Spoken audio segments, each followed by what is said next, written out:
what are other ways in which you could evaluate clustering? So you could ask humans to provide you some examples. And the way this would work is you have a data set of instances. The data set is typically large. You cannot ask humans to cluster it for you, but what you could do is you could sample some pairs from the data set and ask humans, should those pairs be in the same cluster or not? Right?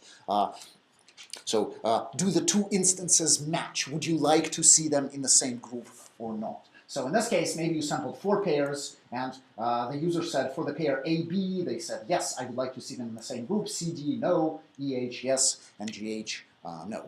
So if you have a set of paired labels, you can evaluate clustering in a very straightforward way, which doesn't require this pairing strategy that was so finicky that we saw on the previous slide. So the way you would do that is you run your system. Your system is going to produce a set of clusters for the data.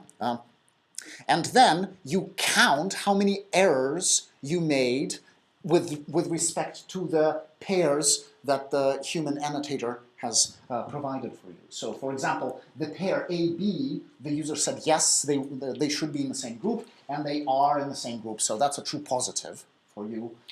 CD, the user said they should not be in the same group, but they are in the same group, so it's a false positive.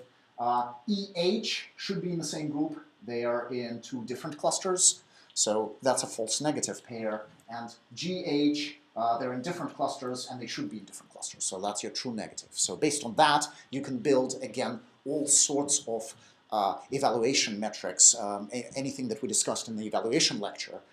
But the advantage of this strategy is you don't need a pairing algorithm. You don't need an alignment algorithm that was so critical on the previous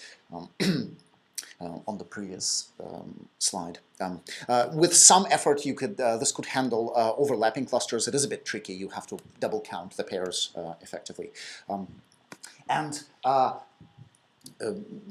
If you don't have humans, you could automatically sample pairs from classes. So if you had reference classes, you could actually sample pairs from them.